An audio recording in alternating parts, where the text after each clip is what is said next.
The sound of shattering crystal echoed through the Grand Imperial Hotel. Hundreds of wealthy guests turned at once. A silver serving tray crashed onto the polished marble floor. Champagne glasses rolled in every direction. The ballroom fell silent. Standing in the middle of the broken glass was Marcus Reed, a 35-year-old black janitor wearing a faded gray maintenance uniform. He didn't move. He simply looked down at the shattered glasses. Across the room, luxury hotel owner Olivia Kensington slowly stood from the head table. Her elegant red evening gown shimmered beneath the crystal chandeliers. She looked at Marcus with pure disgust. "I knew it. I knew you'd embarrass this hotel one day." More than 300 VIP guests watched in complete silence. Marcus quietly picked up his mop. "I'm sorry. I'll clean it." Olivia laughed. "No, I think everyone's tired of watching you clean." She walked toward him in her high heels. Every step echoed across the ballroom. When she reached Marcus, she deliberately took the mop from his hands, held it high so everyone could see, then tossed it onto the floor beside him. "If you're going to work here, at least learn how not to ruin a $1 million event." Several guests laughed. Others awkwardly looked away. Marcus bent down to pick up the mop. Before he could, Olivia stopped him. "No, leave it." She turned toward the crowd with a smile. "Ladies and gentlemen, I apologize. Our janitor clearly forgot this isn't a street corner." More laughter. Marcus remained silent, not angry, not embarrassed, just quiet. One young waitress whispered to another, "Why doesn't he say something?" The older waitress sighed. "Because he needs this job." Olivia noticed Marcus's silence. It only encouraged her. She reached into her purse, pulled out a single $20 bill, and dropped it onto the broken glass at his feet.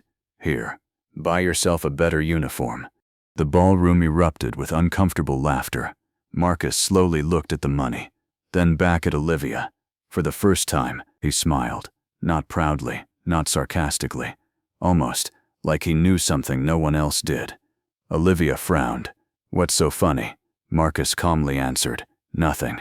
I was just thinking, some things don't belong to the people who believe they own them." Olivia rolled her eyes. "Save the philosophy, just clean the mess." At that exact moment, the ballroom doors opened. 3 black luxury SUVs had just pulled up outside the hotel. Several men in expensive suits hurried inside. One of them scanned the crowded ballroom. His eyes landed on Marcus, and his face immediately lit up. Without acknowledging anyone else, he walked straight past Olivia, extended his hand toward the janitor, and said loudly enough for the entire ballroom to hear, "Mr. Reed, we've finally found you." Olivia's smile disappeared. Marcus quietly looked at the man, then at the crowd, and softly replied, "I was wondering when you'd arrive." 48 hours earlier, at exactly 5:30 every morning, before the first guest walked through the revolving doors, Marcus Reed unlocked the employee entrance of the Grand Imperial Hotel. The lobby was still quiet. The marble floors reflected the golden light from the enormous crystal chandeliers. Fresh flowers had already been arranged near the reception desk. The scent of expensive coffee drifted through the air. Marcus smiled to himself. This place wakes up before the city does. He slipped on his faded gray maintenance jacket, picked up his mop bucket, and quietly began polishing the floor. Most guests never noticed him. Most employees barely looked at him. Marcus didn't seem to mind. A few minutes later, a little girl ran across the lobby chasing a red balloon. She couldn't have been older than 6. The balloon slipped from her hands and floated toward the hotel's indoor fountain. Before she could reach it, she slipped on the polished floor. Marcus dropped his mop instantly. He caught her just before she hit the marble. The little girl looked up. "You saved me." Marcus smiled warmly. "I think your balloon deserves some credit too." She giggled. Her mother rushed over. "Oh my goodness, thank you." Marcus handed the little girl her balloon. "No problem." The mother reached into her purse. "Please, take this." Marcus politely stepped back. "I appreciate it, but she's smiling. That's enough." The woman stared at him for a second, then quietly smiled. "There aren't many people like you anymore." Marcus simply nodded and returned to work. From the second-floor balcony, Someone had been watching the entire exchange. Olivia Kensington, owner of the Grand Imperial Hotel, 46 years old, elegant, powerful, always perfectly dressed. She looked down at Marcus with obvious irritation. Beside her stood the hotel's general manager, Richard Hale. Olivia crossed her arms. "Do you know what's wrong with him?" Richard looked confused. "Ma'am, he's too comfortable." Richard didn't understand. Olivia continued. "A janitor should clean, not socialize with guests." Richard hesitated. He was helping a child. Olivia looked at him coldly. "I didn't hire a babysitter." Without another word, she walked toward the elevator. Later that morning, Marcus entered the employee cafeteria carrying a simple homemade lunch, a peanut butter sandwich, an apple, and a bottle of water. Several kitchen staff waved at him. "Morning, Marcus." "Morning?" The hotel chef smiled. "My granddaughter loved the toy you fixed." Marcus laughed softly. "I'm glad. It wasn't broken. It just needed someone patient enough to look at it." The chef shook his head. "You always find time to help people." Marcus shrugged. "My grandfather used to say, well, if kindness costs nothing, spend it often." Just then, the cafeteria doors swung open. Everyone immediately stood up. Olivia had entered. The room fell silent. She looked around until her eyes landed on Marcus. "Mr. Reed." Marcus stood respectfully. "Good morning, Miss Kensington." She looked at the sandwich in his hand. "Finished with your break?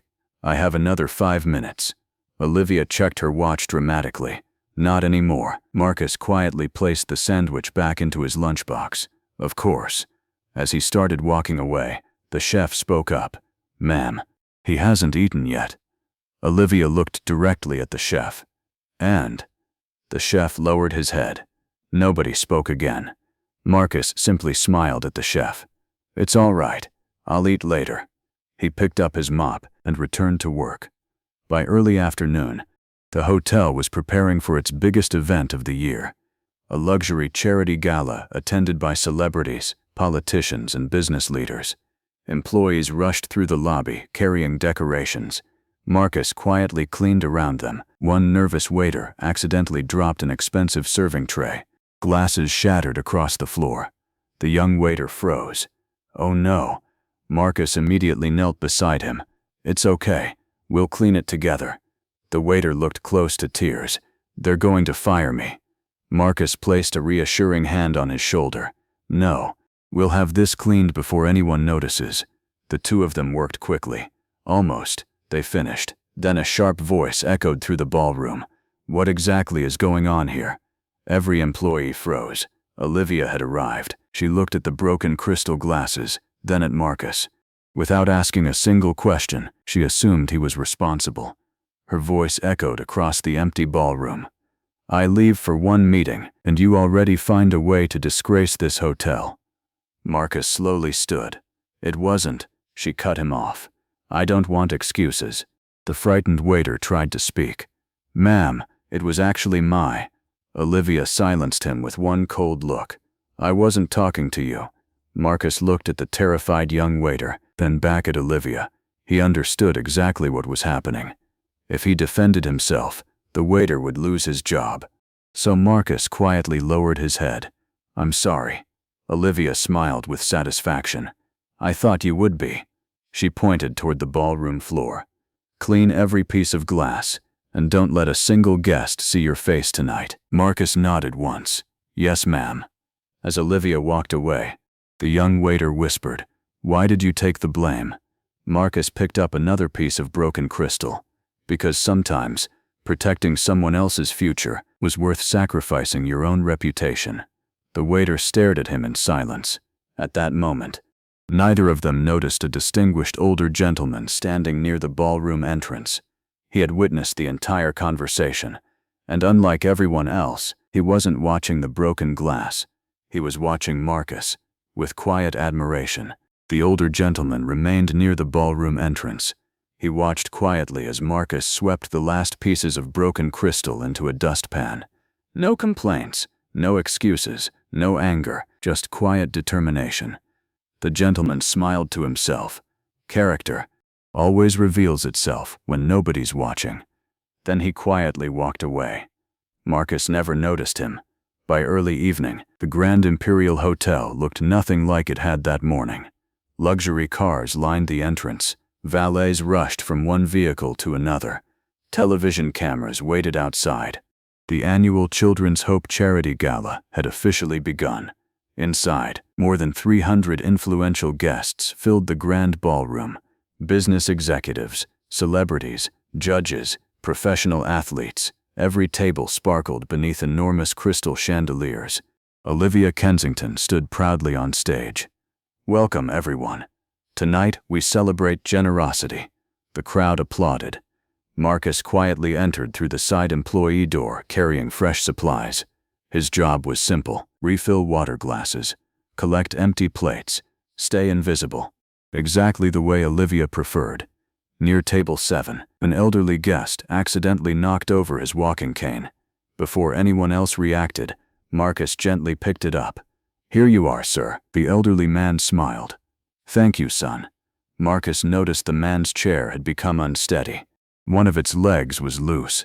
Without interrupting dinner, he quietly tightened the loose screw using the small multi-tool he always carried in his pocket. The elderly guest sat down again, perfectly balanced. He looked surprised. "You fixed it?" Marcus nodded. "It would have been dangerous otherwise." The man smiled warmly. "Young man, what's your name?" "Marcus. I'll remember that." Across the room, Olivia noticed the conversation. Her smile disappeared. She immediately walked toward them. "Mr. Reed." Marcus stood up. "Yes, Miss Kensington? I believe I gave you very simple instructions. I was helping a guest.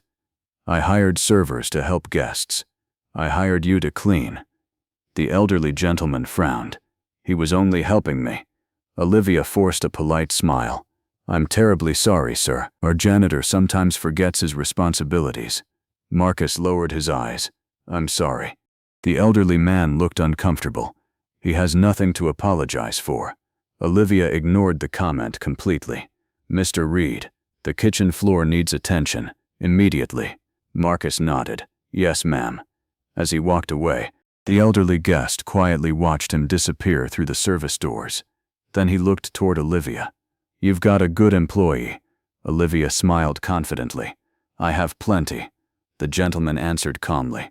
"I wasn't talking about your employees. I was talking about your character." For the first time all evening, Olivia didn't know how to respond. Back inside the service hallway, the young waiter from earlier caught up with Marcus. "I'm sorry." Marcus smiled. "For what?" "You took the blame for me." Marcus shrugged. "You've got 2 little boys. I've seen their pictures. Who need this job?" The waiter looked shocked. "You remembered that?" Marcus laughed softly. "I remember people. They matter." The waiter quietly lowered his head. "I'll never forget what you did." Minutes later, the ballroom lights dimmed. The charity auction was about to begin. Olivia stepped back onto the stage. "Ladies and gentlemen, our first auction item tonight has been generously donated by one of our own staff members." Marcus frowned from across the room. He hadn't donated anything. Olivia smiled. "Please welcome our hardworking janitor, Marcus Reed." Confused applause echoed through the ballroom. Marcus slowly looked around, then walked toward the stage. "What is this?" Olivia handed him a microphone. "I thought our guests would enjoy hearing an inspirational story." Marcus quietly replied, "I don't like speaking in front of crowds." She leaned closer. "That's exactly why I chose you." Laughter rippled through several tables. Marcus remained silent. Olivia addressed the audience. "Marcus has worked here for nearly 8 years." She smiled dramatically. "And despite all that hard work, he's still our janitor." A few guests laughed awkwardly. Others looked uncomfortable. Olivia continued, "I think that teaches us something. Not everyone is meant to dream big." Marcus slowly looked up. The ballroom became very quiet. He could have argued. He could have walked away. Instead, he simply placed the microphone back onto the podium, then calmly said, "My grandfather taught me something different." Olivia folded her arms. "Oh?" Marcus smiled gently. He said, "Never measure a person's future by the uniform they're wearing today." Silence. Complete silence. Several guests exchanged thoughtful glances. The elderly gentleman at table 7 slowly began clapping. One clap, then another. Within seconds, more guests joined him, not loudly, but sincerely.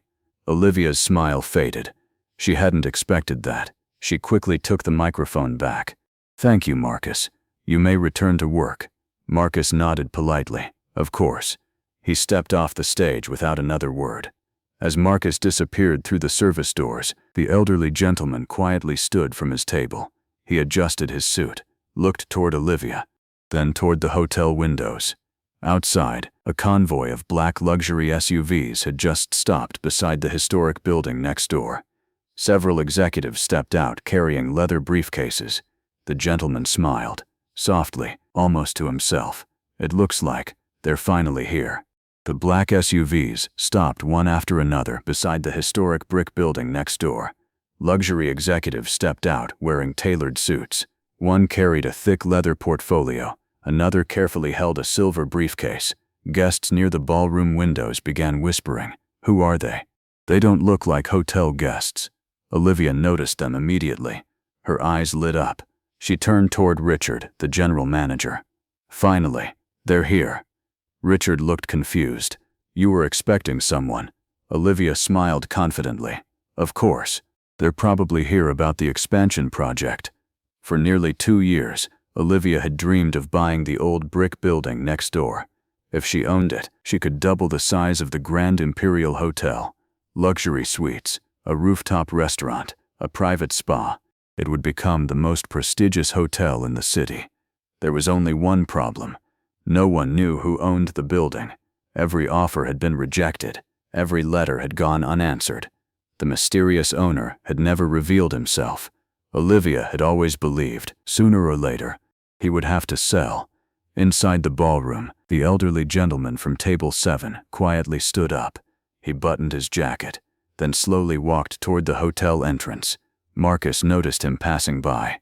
"Sir, did you enjoy your dinner?" The gentleman smiled warmly. "It was excellent. And thank you for fixing my chair." Marcus chuckled. "I'm just glad you didn't fall." The man studied Marcus for a moment.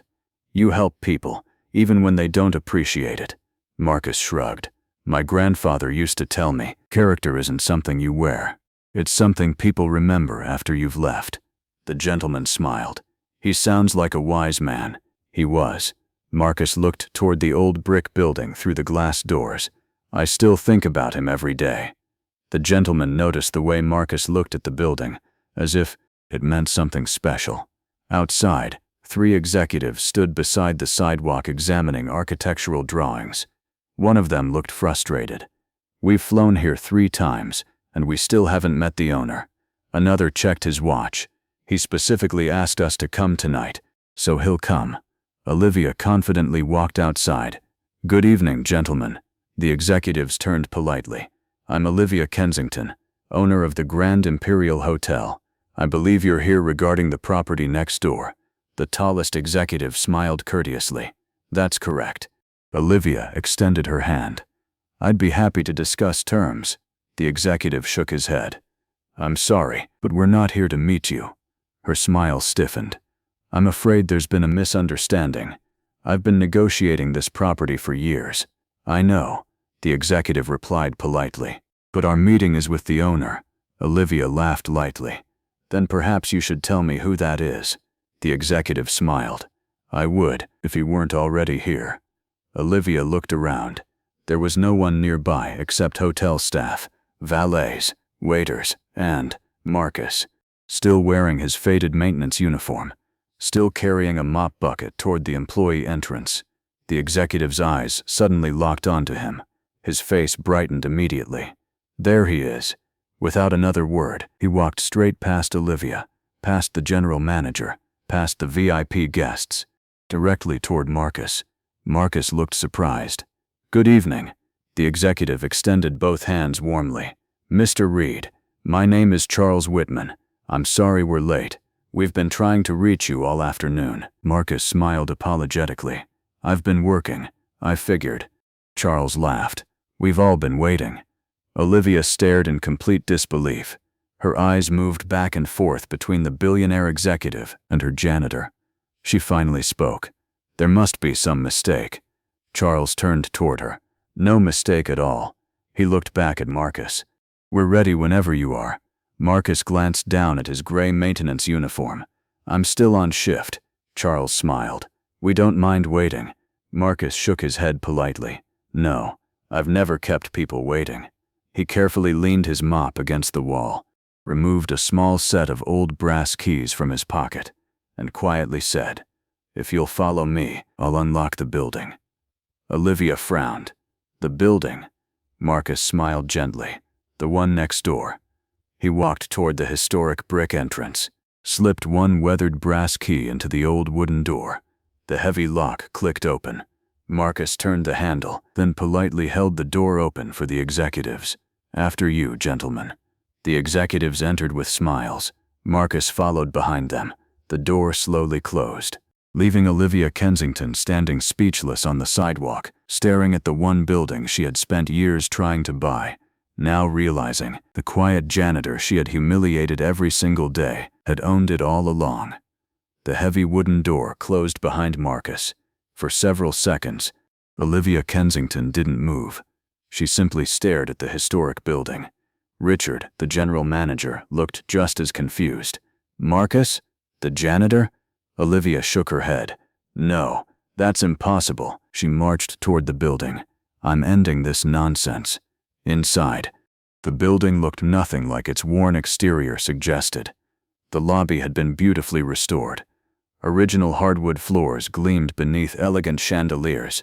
Historic photographs covered the walls. Large architectural models filled the conference room.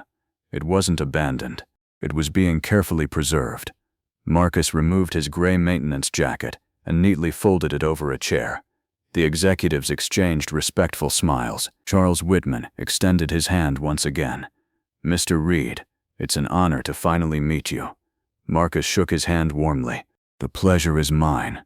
Charles opened a leather portfolio. We've brought the revised proposal. Marcus smiled politely. I'll look it over. No rush. I've waited years. I can wait another hour. The room laughed softly. At that moment, the conference room doors burst open.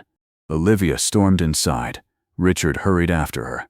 This meeting is over. Charles slowly turned around. I'm sorry? Olivia pointed directly at Marcus. He's my employee. He belongs at the hotel, not here. The room fell silent. Marcus calmly looked at her. I'm off the clock now. Olivia ignored him. She looked toward Charles. Whatever he's told you, he's just our janitor. Charles frowned. And? Olivia blinked. And? Charles closed the portfolio. What does his job have to do with the fact that he owns this building? Olivia's mouth opened, but no words came out. Charles walked toward one of the historic photographs hanging on the wall. It showed an older black man standing proudly outside the same building decades earlier. My grandfather knew this man. He pointed at the photograph. Samuel Reed. Marcus smiled. My grandfather. Charles nodded respectfully. He refused to sell this property during difficult times because he believed one day it would help rebuild this neighborhood. Marcus quietly looked at the photograph. He always said, buildings aren't just bricks, they're promises. Olivia laughed nervously. This has to be some misunderstanding. Marcus calmly opened a wooden cabinet. From inside, he removed a thick leather folder, then placed it gently on the conference table. Property deeds, tax records, historical ownership documents, everything. Charles slid the first document toward Olivia. Please, take a look. Her hands trembled slightly as she opened it. The first page read, Property owner, Marcus Elijah Reed. Her face lost all color. She turned another page, then another. Every document carried the same name, Marcus Reed, the janitor. Richard quietly whispered, My God, you really own it. Marcus smiled. My grandfather left it to me 12 years ago.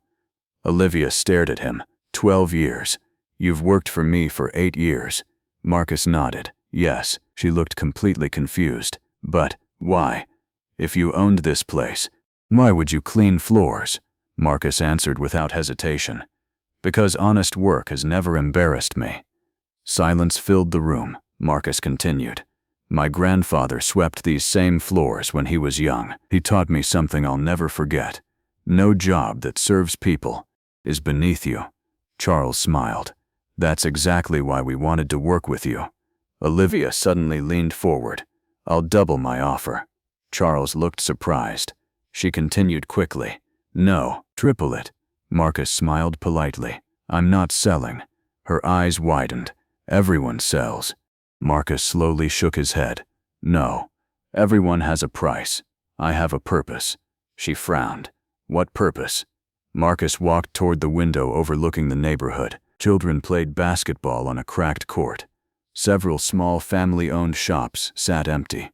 An elderly couple struggled to carry groceries. He looked back at Olivia. This building isn't becoming another luxury hotel. Charles smiled knowingly. Marcus continued. My grandfather dreamed of turning it into a place where local families could build businesses, young people could learn trades, and entrepreneurs who never get a chance could finally have one. He looked directly into Olivia's eyes. For years, you saw this building as an investment. I've always seen it as a promise. No one spoke. Not Charles, not Richard, not even Olivia. Because for the first time, the richest person in the room wasn't the one wearing the most expensive clothes. It was the quiet janitor who had never forgotten where he came from. The conference room remained silent. Olivia Kensington stared out the window at the old brick building. For the first time in years, she realized she had never truly seen it. She had only seen its price. Marcus had seen its purpose. 3 months later, construction crews filled the street. But they weren't building another luxury hotel. They were restoring history. Fresh brickwork replaced broken walls. Large glass windows filled the old storefronts with sunlight.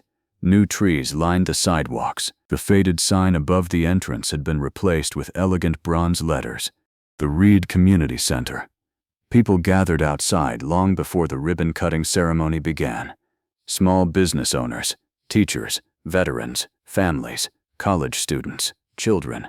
Many of them had never stepped inside the Grand Imperial Hotel. Today, they were invited. Inside the hotel, Olivia stood alone in her office. Richard entered quietly. You should see this. She didn't answer. Richard walked to the window. The whole neighborhood is there. Olivia finally looked outside. Across the street, hundreds of people applauded as Marcus greeted every guest personally. He shook hands, hugged elderly neighbors, knelt to speak with children. He knew almost everyone by name. Olivia quietly whispered, I worked across the street from him for 8 years, and I never knew any of them. Richard looked at her. Because you were looking at numbers. He was looking at people. Outside, the mayor stepped onto the stage. Today, we're not opening another business. We're opening opportunity. The crowd applauded. He smiled toward Marcus. Mr. Reed refused multiple offers worth tens of millions of dollars. He believed this neighborhood deserved something money couldn't buy. Marcus stepped to the microphone. He looked around at the crowd, then at the old photograph hanging beside the entrance. His grandfather, Samuel Reed. This building raised me. It gave my grandfather his first job. It kept food on our family's table. He paused. When developers offered to buy it, they offered me wealth. He smiled gently.